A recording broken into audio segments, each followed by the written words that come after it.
Quando Jesus, o governador planetário, recebeu a responsabilidade dos planos superiores de estabelecer no planeta Terra um espaço para o desenvolvimento das almas, já se sabia que num determinado momento dessa história, o planeta deveria receber uma quantidade significativa de almas vindas de outros orbes, que para cá viriam para estabelecer a estrutura do conhecimento científico, filosófico, religioso e artístico do planeta, construindo assim o arcabouço de todo o saber que o planeta haveria de ter.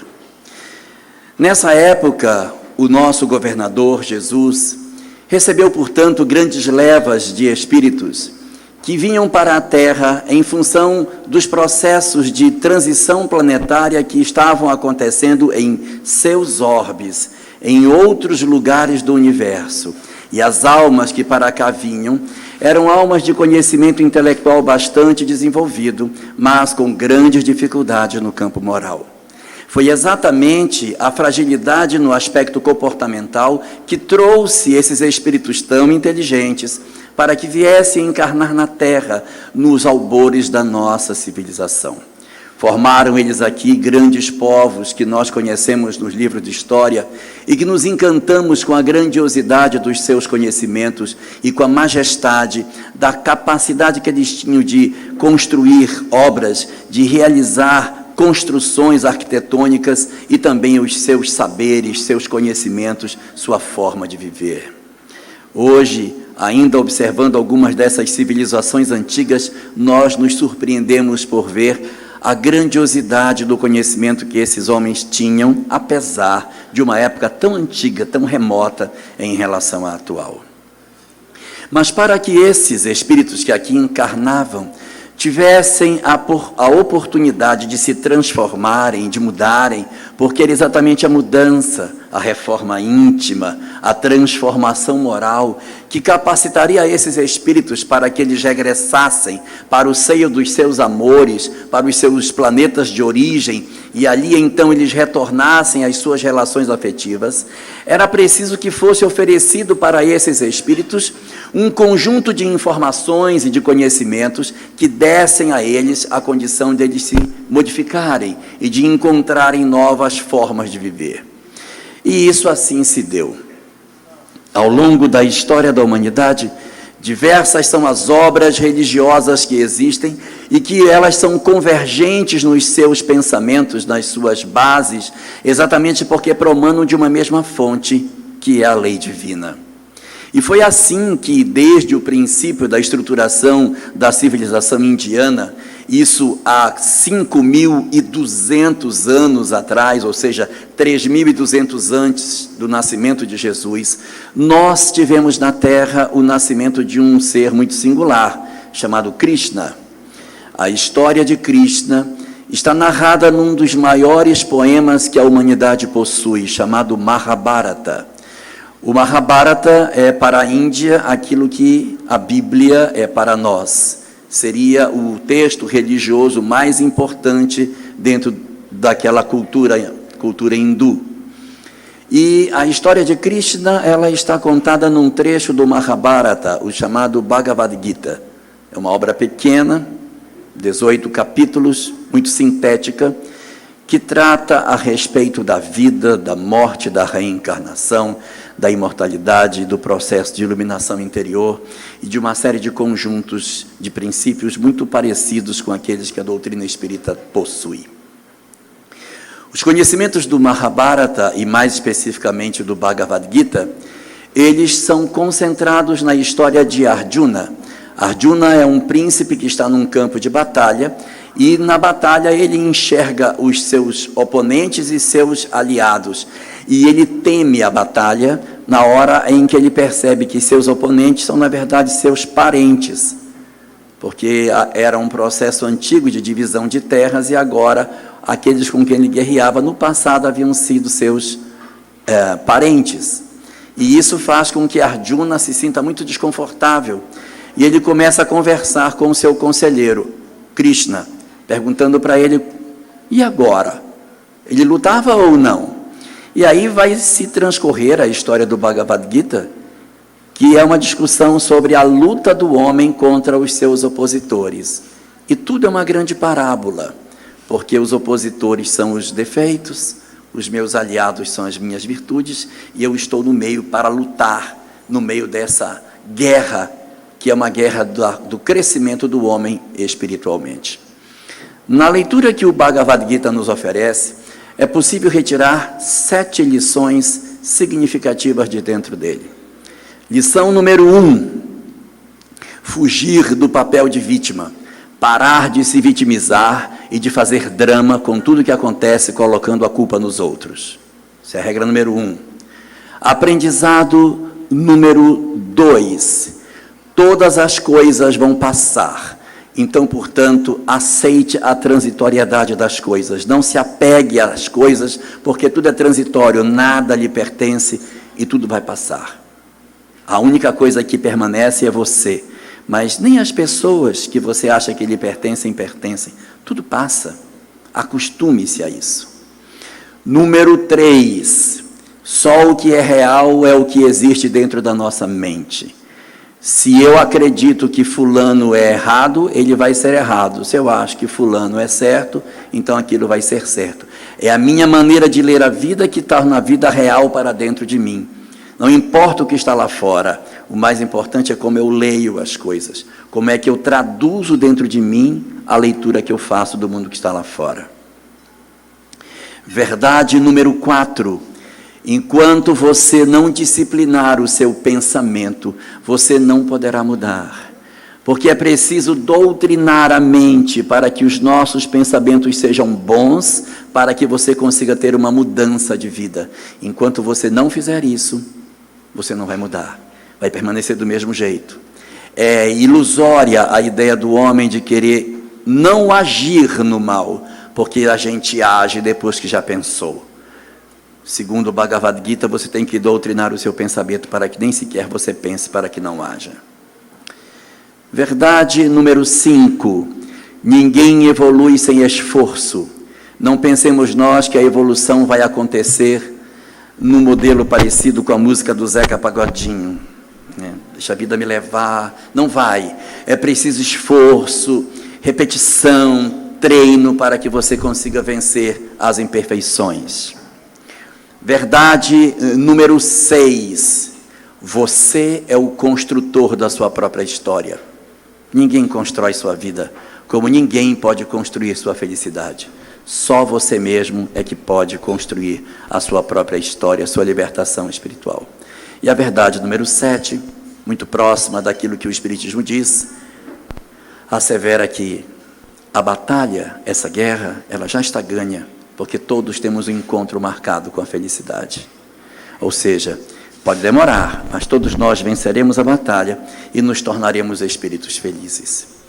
Essa era a verdade do Bhagavad Gita, que às vezes algumas pessoas não têm contato, não conhecem, mas devem conhecer o canto 12 do Bhagavad Gita, que é quando Krishna se autodescreve. No canto 12, Arjuna, que é o aprendiz, vira-se para Krishna e pergunta: mas e tu? Quem tu és? E a resposta dele, eu acredito que todos conhecem. O Krishna responde: eu sou a luz das estrelas, eu sou a cor do luar, a letra A tem o meu nome, eu sou a mãe, o pai e o avô, o filho que ainda não veio, o início, o fim. Chegou aqui já leram, né? Como chama essa música? Gita, porque é Bhagavad Gita.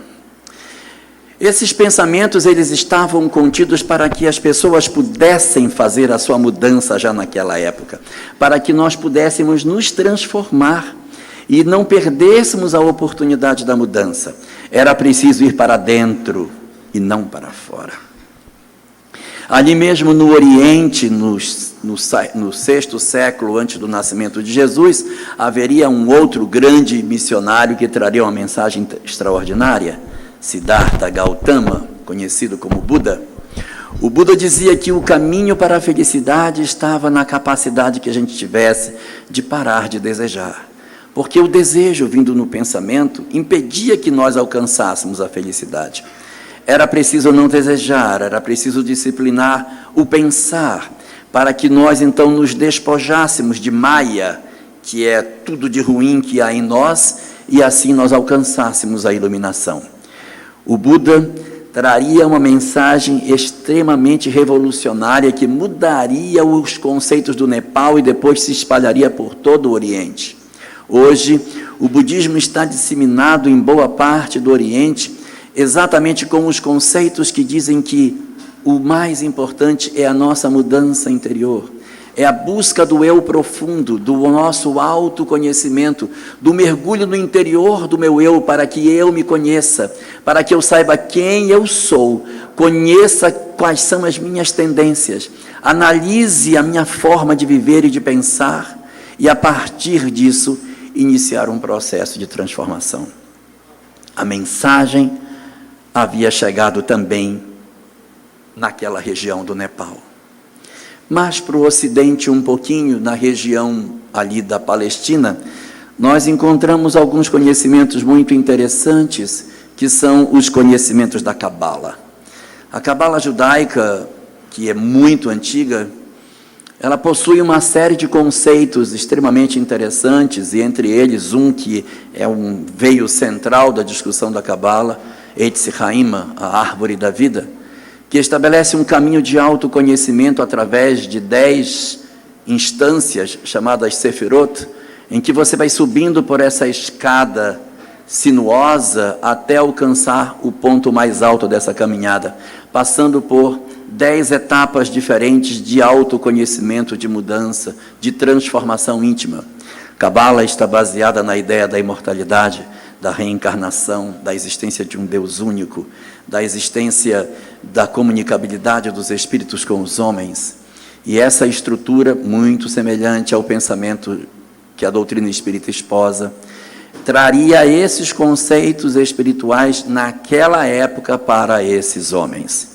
Nas 10 Sefirot que nós temos para percorrer até alcançar a última, que é Keter, passando por Malhut, Yesod, Netzah, Hod, Tiferet, Gevurah, Hesed, Binah, Hormah, Keter, são as 10 etapas.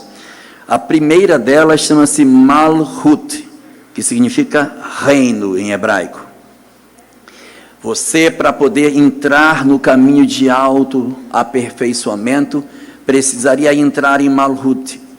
Entrar em Malhut significa reconhecer que você é o culpado pelos seus erros, parar de colocar a culpa nos outros, semelhante ao primeiro princípio que estava no Bhagavad Gita. Para a Cabala, as pessoas se dividem entre escravos e senhores. Escravos são os que não dominam sua própria história e põem sempre a culpa nos outros. E senhores são os que dizem, eu sou responsável pelo que me aconteceu.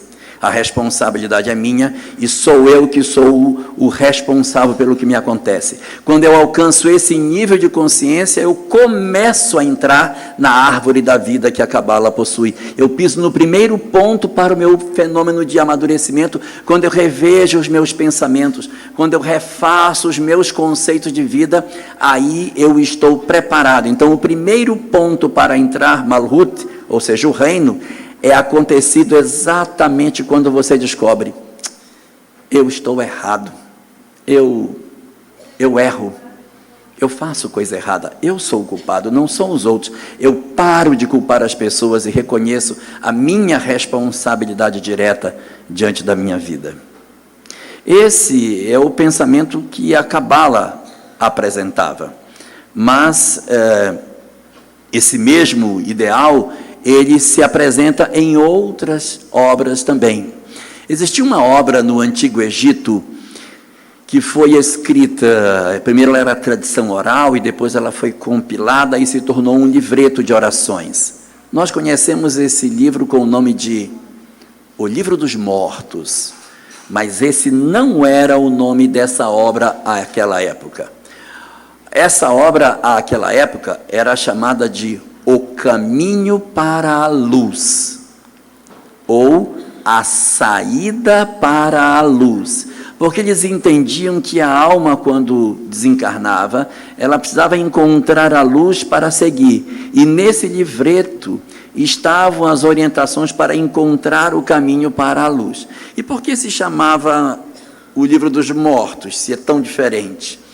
É porque esse livreto ele era colocado do lado da múmia, bem pertinho da cabeça, para que a múmia, quando despertasse, pegasse o livrinho para dar uma lida, para se orientar. Então o livro era colocado aqui. Todas as vezes que os ladrões, saqueadores, abriam os sarcófagos atrás de tesouros, havia sempre um livro do lado do morto, que passou a ser chamado de o livro do morto, e depois o livro dos mortos, mas o nome, Saída para a Luz. No Saída para a Luz, ou seja, o livro dos mortos, há uma coletânea de preces e de orientações de como você deve proceder para que você alcance a iluminação. E nessas várias orações que existem, há pedidos aos deuses egípcios em favor da alma que estava sendo levada para o mundo dos espíritos. E entre essas várias orações que existiam, há algumas que dizem mais ou menos assim: ó senhores deuses do Egito, cuidai da alma deste faraó que foi bom com as viúvas, cuidou dos órfãos. Eles já sabiam naquela época isso, tá? Foi bom com as viúvas, cuidou dos órfãos, não favoreceu os poderosos, mas cuidou dos pobres, foi misericordioso, foi honesto, não mentiu. E aí tinha todo um conjunto de virtudes que você deveria procurar. E havia uma preocupação muito grande para que a vida dos faraós se alinhassem com esse tipo de conduta, para que quando chegasse a hora da desencarnação, os senhores do Egito, os tais deuses do Egito, pudessem então absolver a alma do faraó que havia transposto da posição dos encarnados para o mundo espiritual. Assim acontecia na tentativa de levar esta informação espiritual não somente para os hindus, para os nepaleses, para os egípcios e para os hebreus, mas para o mundo inteiro. Aquilo ali era uma estratégia para divulgar esta mensagem nos diferentes polos do planeta. E foi assim, nesse período, que nós encontramos também essas mesmas expressões na própria Grécia Antiga.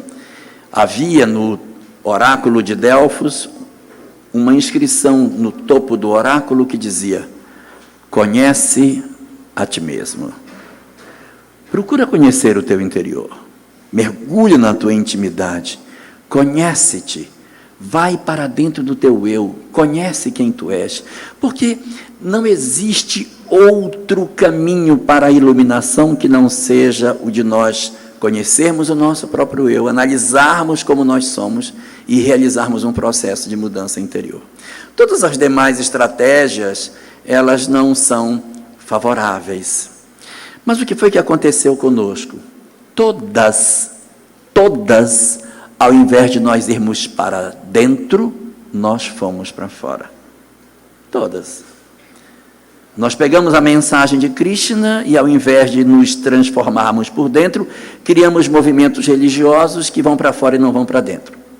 Aí veio a mensagem do Buda, que era para ir para dentro, foi para fora de novo. Aí criamos uma série de práticas externas e dentro, muitas vezes, a gente não muda. É claro que muitas pessoas mudaram seu interior, mas o desejo do homem de procurar uma prática exterior era muito forte.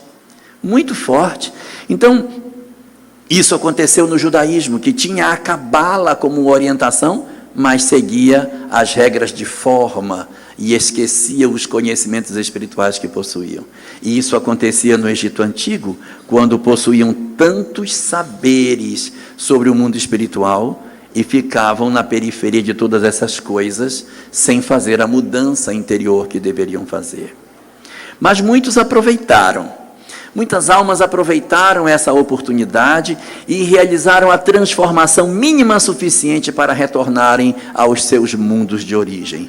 Elas começaram a fazer a mudança e elas começaram a retornar aos seus mundos de onde vieram. E à medida que isso ia acontecendo, as civilizações aonde elas encarnavam iam entrando em declínio. Os egípcios poderosos do passado, hoje não são mais nada. Os grandes filósofos da Grécia, hoje não pensam mais nada de novo. Os grandes administradores da Roma Antiga, hoje não são tão destacáveis. Os grandes homens iluminados da Índia, hoje já não têm mais o destaque que tinham antes. Ou seja, houve um processo de degradação, de degeneração dessas sociedades, porque a natureza do espírito que os animava acabou deixando de encarnar, e aquelas civilizações começaram a perder força e interesse. Quando isso aconteceu, o próprio governador planetário disse: quem vai agora sou eu. Eu vou descer, está na minha hora. Eu vou levar a mesma mensagem de novo, para ver se dessa vez o pessoal entende, que ninguém tinha entendido ainda. Você fala para dentro, o pessoal vai para fora. Fala para dentro, vai para fora. Fala para dentro, vai para fora. O tempo todo. Então eu vou. Mas antes vou mandar um precursor. Mandou João, o Batista. João, o Batista, era filho de Zacarias. Zacarias era sacerdote. Se Zacarias era sacerdote, então João também seria sacerdote, porque a linhagem ela é uma linhagem hereditária. E João, que deveria ter seguido aquilo que o pai era, rompe. Ele rompe com a família. E aí, em vez de morar junto com os pais em Ain Carim, que era a cidade dele, vai morar no deserto. Em vez de casar, como era esperado de um sacerdote, vai viver no deserto sozinho. Em vez de vestir-se com as roupas dos sacerdotes, vai viver com roupa de camelo, amarrado com um couro na cintura. Aquilo devia feder horrivelmente, mas aí ele vivia desse jeito. Em vez de comer aquelas comidas sagradas dos sacerdotes, comia gafanhoto e mel silvestre. Então, João é o protótipo da ruptura. Ele rompeu com todos os padrões, tudo para chamar a atenção das pessoas para o que ele tinha para dizer. O que ele veio fazer era tão forte que ele não podia estar dentro do modelo de sociedade. Então ele quebra todos os padrões de sociedade. Mora no deserto, come daquele jeito, vive daquela forma, para que a pregação dele chamasse a atenção e ele não fosse confundido com os homens de sua época. E o que dizia a pregação de João? Do que falava João antes de Jesus aparecer? A pregação de João resumia-se em: arrependei-vos que o reino dos céus está próximo, endireitai as vossas veredas. Pedia para que as pessoas andassem na linha certa, para que não se desviassem, para que não fizessem coisa errada, para que aquele que fizesse coisa errada se corrigisse. Era isso que João pregava. Só que, para que ele pudesse dar um sentido de que as pessoas estavam imbuídas da sua doutrina e que estavam dispostos a seguir por um novo caminho, ele criou um instrumento para isso. Ele pegava as pessoas, levava para o Rio Jordão, mergulhava as pessoas e molhava essas pessoas dentro da água. E dizia que a partir daquele momento, ela surgiria da água como uma pessoa nova. Pronto. Era só o que a gente estava precisando. Aí a gente esqueceu tudo que ele falava e ficou só com o batismo. Ah, não, o bom dele é o batismo, hein? Isso aí que é o legal. Por quê? Porque a pregação de João me encaminhava para dentro e eu queria ir para fora. Portanto, é muito mais conveniente eu me manter como eu sou e fazer um batismo físico, do que eu dizer: não, eu vou mudar o meu proceder, eu vou transformar a minha forma de viver, eu vou ser uma pessoa diferente. Mas ele não fez isso. O que fez? Ele, na verdade, pregou para que as pessoas mudassem e ensinou o batismo apenas como um instrumento de adesão. Nós invertemos, tanto que o chamamos de João o Batista. O que importa dele é só o batismo. Mas tudo bem, veio Jesus, então agora quando eu for, eu vou mudar isso, porque quando eu for, eu vou levar uma mensagem tão contundente que as pessoas vão se convencer de que tem que mudar. O que aconteceu? Durante 400 anos, nenhum profeta aparecia em Israel. O povo estava sedento por uma mensagem espiritual. O último profeta em Israel tinha sido Malaquias, 400 anos antes do nascimento de Jesus. O povo ávido por uma mensagem nova. Aí aparece Jesus. Aí, pessoal, vamos ver o que ele vai falar. Jesus sobe a uma montanha e vai fazer uma pregação. Seria a primeira pregação religiosa em Israel depois de 4 séculos. Todo mundo esperando o que ele ia dizer, e Jesus abre o seu discurso. A sua primeira frase pública é: bem-aventurados os pobres de espírito, porque deles é o reino dos céus. Ninguém esperava isso. Todo mundo esperava uma outra coisa, uma mensagem mais maravilhosa, mas ele foi falar exatamente isso. E o povo disse: mas meu Deus, o que é isso? O que ele está dizendo? Ninguém conseguiu alcançar o que ele estava querendo dizer naquela época. O que ele estava dizendo é que bem-aventurados são os pobres de espírito. Eu disse: mas como, gente? Pobre de espírito é uma pessoa que, coitada, é um pobre de espírito, né? Como que essa pessoa vai ter o reino dos céus? Quem tem que ter o reino dos céus são as pessoas que têm uma vida plena, uma vida cheia. Não. Jesus veio exatamente quebrar esse pensamento para dizer: os pobres de espírito é que são os que têm acesso ao reino de Deus. Porque ser pobre de espírito é quando você se reconhece pobre de espírito. É quando você diz assim: eu estou errado. Eu não deveria ter feito o que eu fiz. Eu erro. Eu fiz besteira. Eu preciso pedir desculpa. Esse que sabe que está errado, esse tem chance de mudar. Mas o outro que diz: não, eu sou certo, minha família está toda errada. Igual aquela mãe que pega a foto do filho marchando no 7 de setembro e diz para o marido assim: olha, meu bem, aqui essa foto do 7 de setembro, o nosso filho é o único de passo certo em todo o pilotão, né? Porque todo mundo está errado, só eu que estou certo. Se eu sou o único certo e todo mundo está errado, desconfie que você pode ser o errado e está todo mundo certo. Quanto mais gente estiver certa ao seu redor, mais chance tem de você ser o errado, tá? Mas isso é o pobre de espírito, e a pessoa diz assim: gente, eu errei. Enquanto você achar que você é a bala que matou Kennedy, que você é a última bolacha do pacotinho, você não vai mudar. Porque como que você vai mudar se você está certo, gente? Você chega em casa: meu marido é um idiota, meu coitado, ele está enganado. E não vai mudar. Não vai mudar porque está certo. Para eu mudar, eu preciso de uma condição: ter a compreensão de que eu estou errado. Então eu tenho que ser pobre de espírito. Se eu for pobre de espírito, é quando eu digo: não, eu preciso me consertar, estou com defeito, preciso arrumar o meu defeito. Se nós não fizermos isso, não vai. E Jesus teve uma preocupação enorme de destacar para nós a importância de nós trabalharmos o nosso eu interior. Tem um capítulo do Evangelho de Mateus, é o capítulo 13.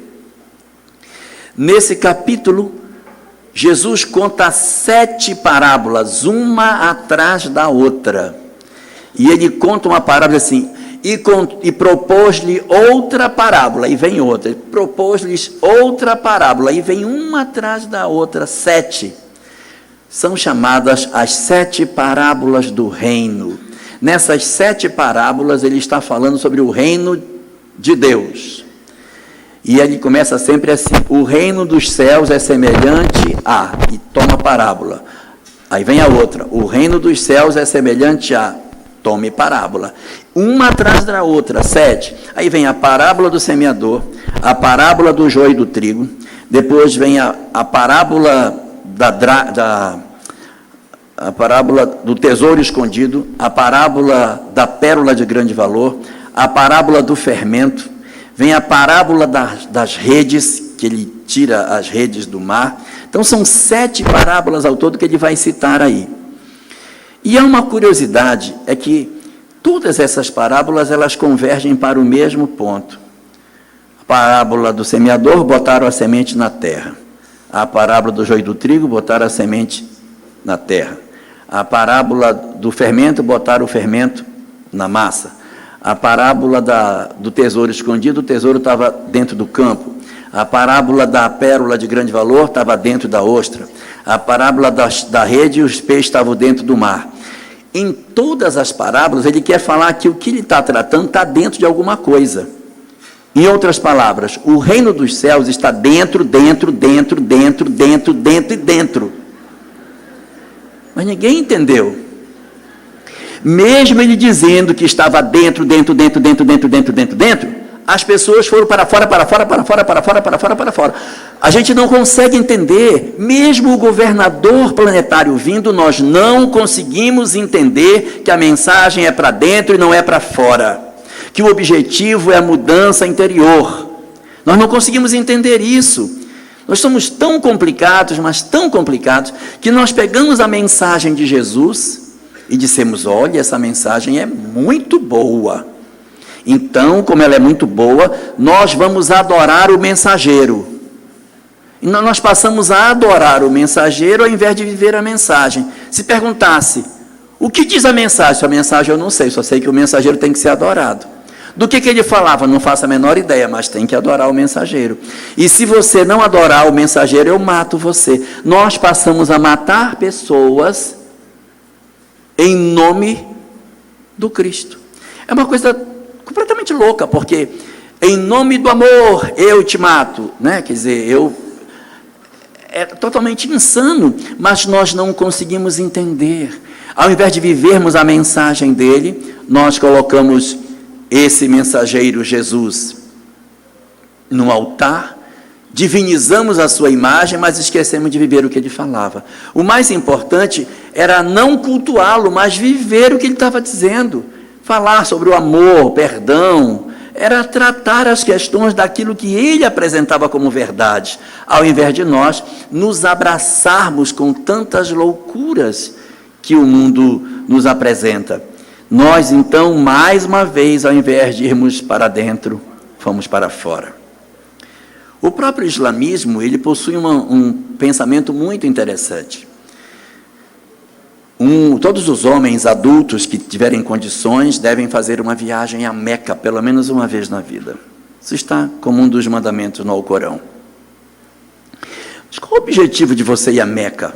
Só para conhecer, fazer turismo, olhar a Caaba, ficar rindo? Olha, não é isso. O objetivo é porque ir a Meca é ir para um programa de autoconhecimento. Todos os que vão a Meca nessa atividade, eles fazem uma imersão. A pessoa não vai para voltar, ela vai e fica dias, semanas, onde ela emerge para fazer um processo de autoconhecimento. Quem sou eu? O que eu penso de mim mesmo? O que eu preciso mudar? Quais são as pessoas que eu não gosto? Para que eu consiga fazer uma mudança da minha vida. Esse é o meu objetivo. E quando a pessoa faz essa viagem, que ela volta, ela ganha um título no islamismo. Ela passa a se chamar Hajj e ganha uma touquinha branca. Todo mundo, vocês virem com aquela touquinha branca na cabeça, muçulmano, é porque já foi a Meca, já fez a viagem para dentro, já mergulhou no seu mundo interior para fazer a sua transformação. Pode ser que não tenha mudado, mas que fez o exercício, fez. Então, nós ficamos perdidos, porque são incontáveis as tentativas de nos enviar para dentro e a gente vai para fora, vai para dentro, vai para fora, vai para dentro, vai para fora. Até que, no século XIX, nós tivemos a oportunidade da doutrina espírita, graças a Deus. Aí a doutrina espírita veio com uma proposta totalmente diferente.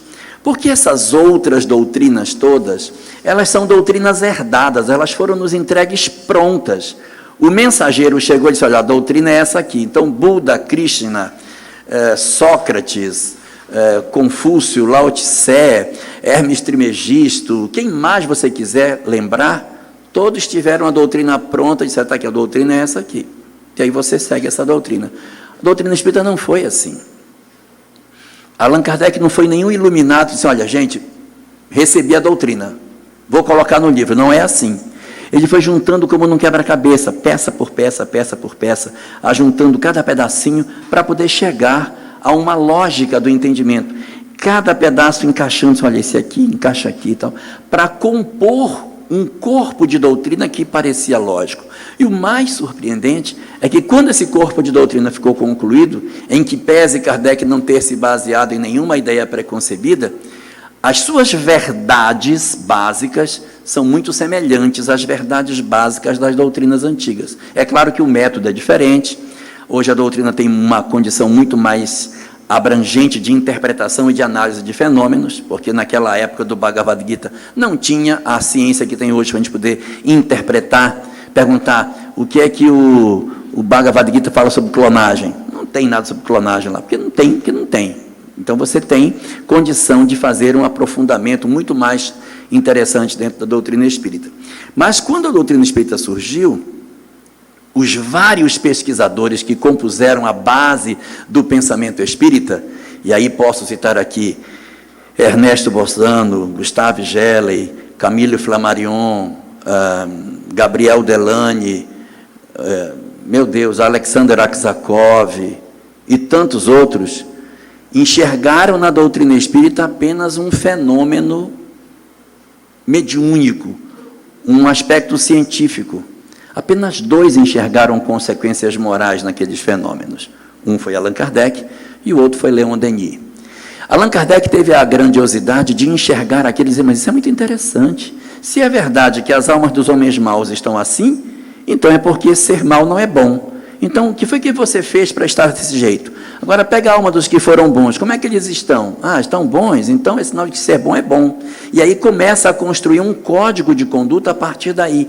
Essa percepção de que a doutrina, ela não era simplesmente um conjunto de manifestações espirituais, mas um chamamento a uma verdade comportamental muito mais interessante, a gente vai encontrar de maneira muito forte na obra de Kardec. Se você pegar a obra dos outros autores clássicos, isso é mais atrofiado, à exceção de Leon Denis, que também tem um desdobramento bem interessante do ponto de vista moral.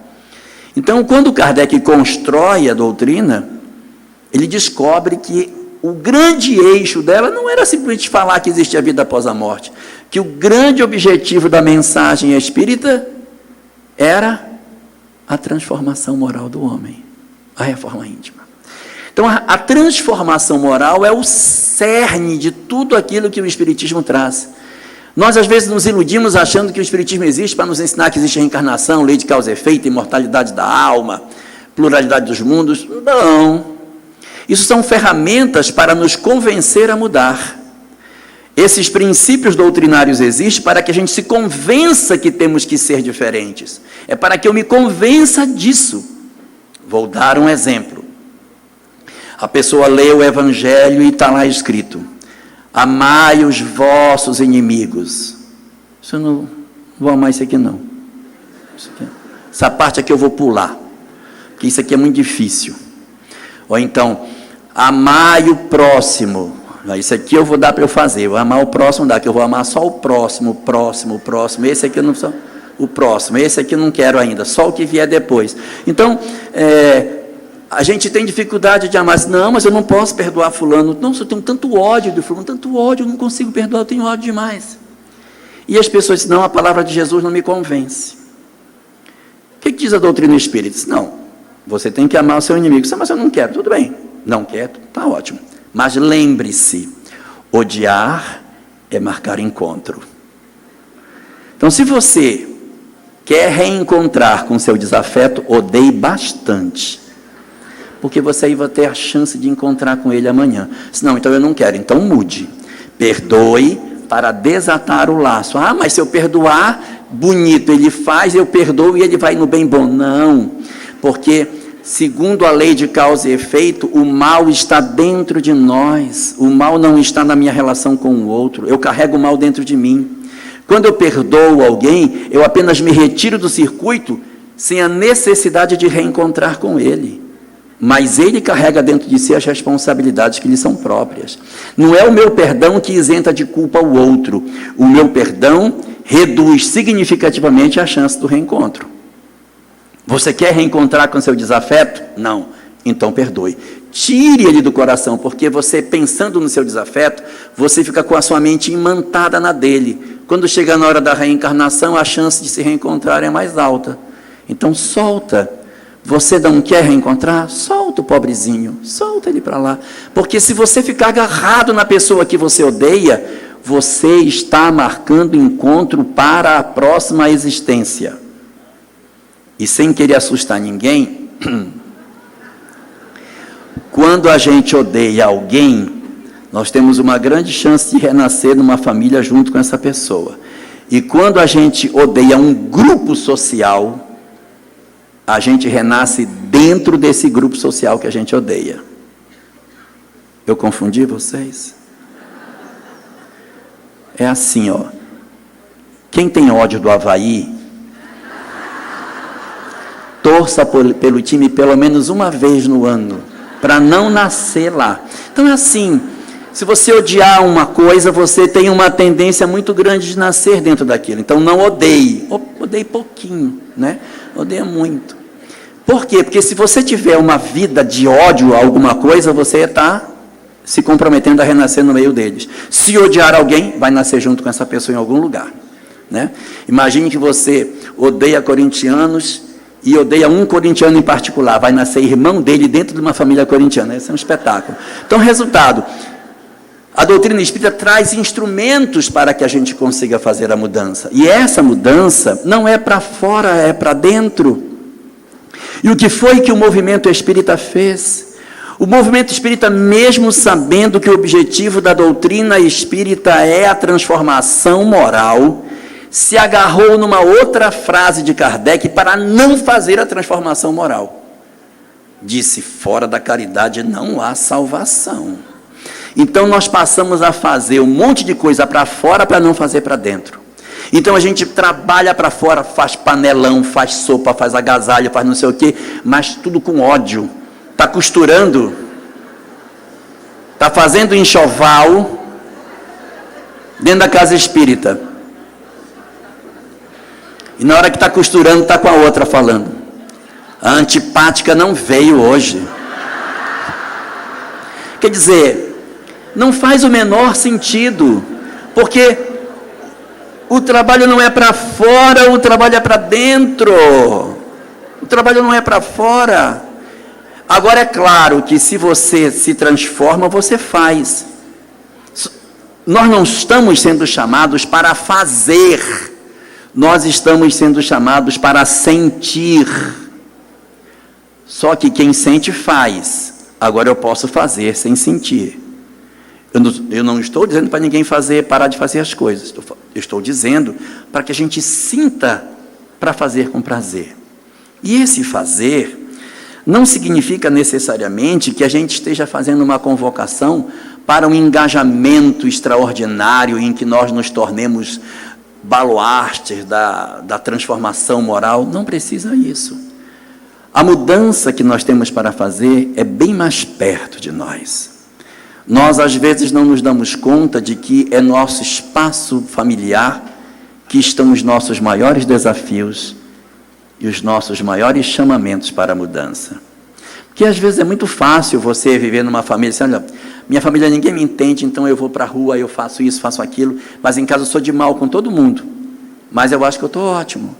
E assim, é uma coisa ilógica, porque a gente estaria achando que Deus errou, porque Ele me deu um grupo familiar com o qual eu não preciso conviver. É ilógico. A primeira tarefa nossa deve ser a convivência no ambiente doméstico. Ali estão, eu não estou falando assim, ali está o desafio, o sacrifício, a renúncia, as lágrimas, não precisa todo esse sofrimento, esse drama todo, mas que a gente conviva e que sinta prazer na convivência dos nossos entes queridos, que a gente sinta prazer na convivência com eles, sabe? Porque o que acontece muitas vezes é que a gente quer que os nossos filhos sejam todos maravilhosos, todos lindos, que a gente chegue em casa, esteja todo mundo banhado, perfumado, passado talco, na porta nos esperando, cantando aos pés do monte, quando a gente chega. Não vai ter isso.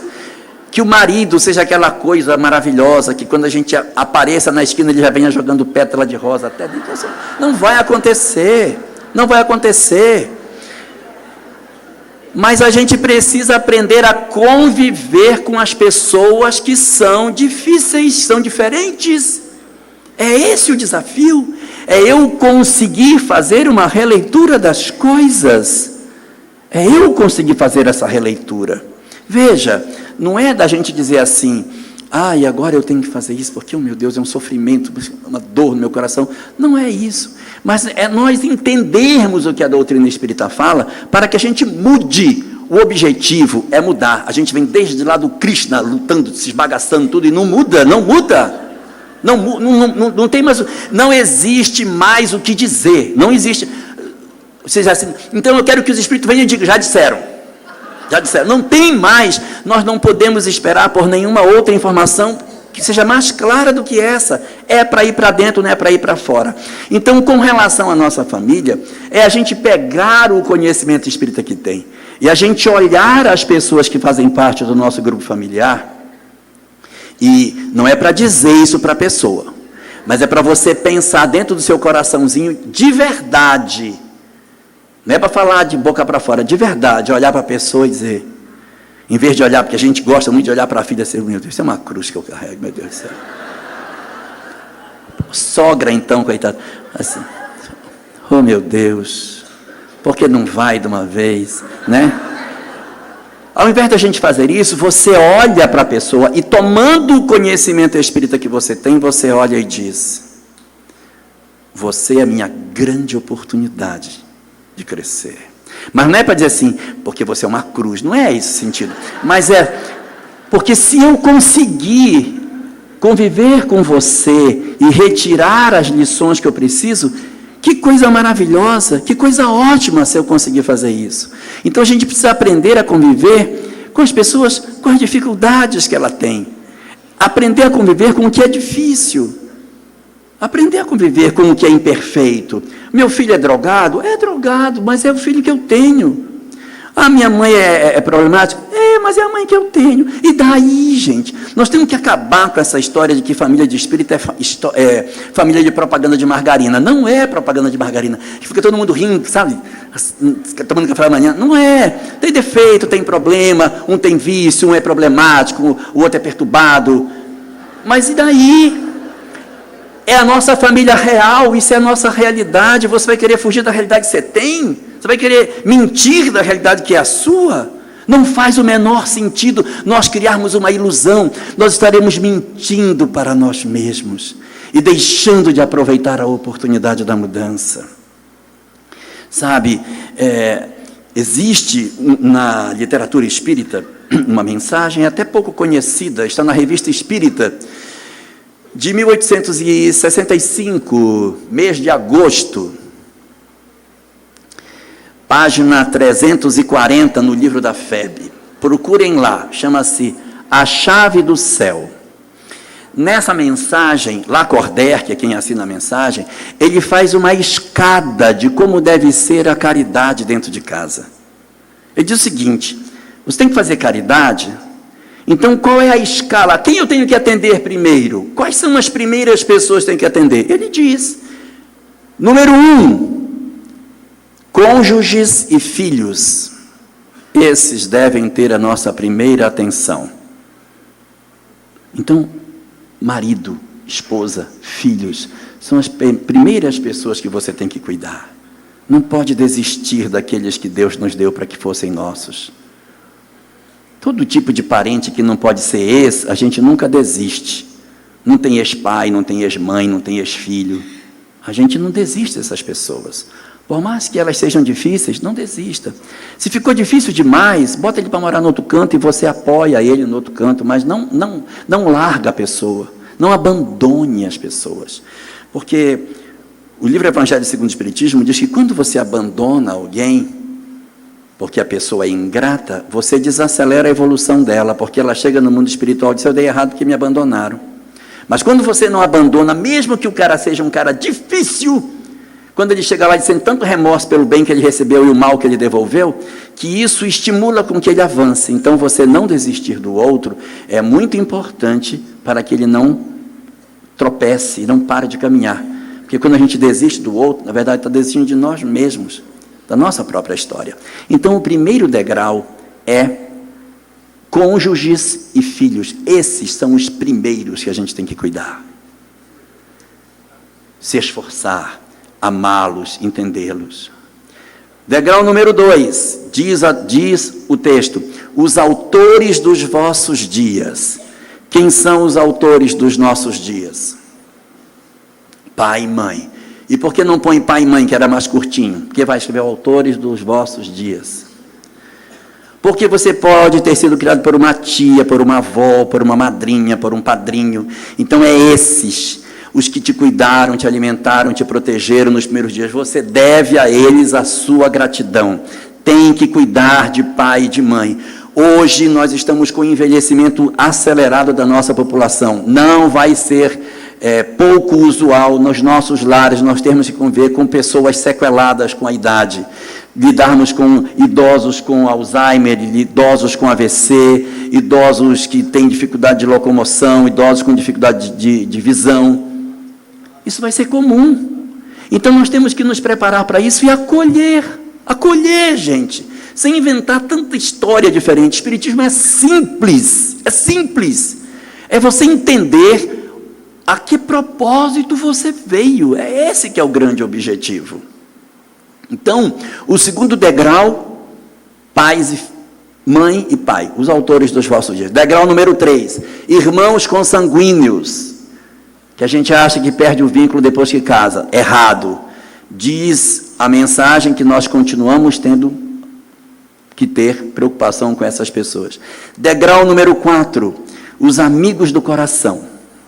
A gente cuidar dos outros, a gente se cuidar, se visitar, se ajudar, se confraternizar, estar próximos. Nós precisamos disso. E degrau número 5, os pobres de todos os matizes, a começar pelos mais miseráveis. Nós invertemos, nós colocamos os pobres no começo e jogamos a família para o final. Está tudo errado. Tem que desinverter essa pirâmide. Nós temos que cuidar dos pobres? Temos, porque precisamos disso. Eles precisam de ajuda, mas nós temos um dever inalienável com as nossas famílias. E se nós pegarmos todas essas mensagens, todas, desde lá de trás do Mahabharata, o Bhagavad Gita, todos, e fizermos uma síntese e dissermos, me resume isso numa frase. A frase é amar. Esse é o propósito. Nós não viemos para outro objetivo. Nós viemos para amar. E a mensagem espírita chegou para desnudar diante dos nossos olhos que a mensagem da hora é que nós sejamos capazes de amar os que nos foram dados como parentes, os que nos foram oferecidos para o nosso espaço de convivência, precisam buscar retirar de nós grandiosidades que a gente não quer entregar. Nós já temos tesouros de alma e não queremos dividir. Aprendamos a dividir o amor que a gente tem dentro de nós. Esse é o chamamento que a doutrina espírita traz. Então, quando o Espiritismo nos fala que a transformação moral, que a reforma íntima é a grande razão do sentido de todas as coisas, é porque realmente nós temos que descobrir o propósito das nossas existências. Por que foi que eu nasci? Quem tem família já sabe por que nasceu. Porque tem um grupo familiar que está próximo e já sabe o que precisa oferecer.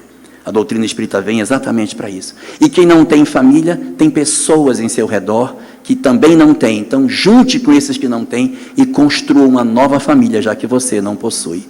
Essa é a grande chamada que o Espiritismo tem para nos fazer. Que a gente, portanto, não procure fazer tantas coisas do lado de fora de nós, mas que a gente faça do lado de dentro. Que a gente mergulhe no nosso eu, analise os nossos pensamentos, mudemos a nossa maneira de enxergar as pessoas, de enxergar a vida. Olhemos os nossos familiares e as pessoas que possam ser difíceis como a grande oportunidade que eu tenho para conseguir me levantar. Não é de hoje que o governador planetário vem nos chamando pelas diversas doutrinas, épocas, eras, religiões, livros religiosos, para que a gente desperte, acorde para isso. Faça a nossa transformação moral, mude os nossos pensamentos para que a gente tenha acesso à felicidade que já é nossa desde o princípio, só falta a gente querer receber. Que a gente pense dessa forma e aproveite a oportunidade que Deus nos está dando com a mensagem que a doutrina espírita nos traz. Muito obrigado, gente.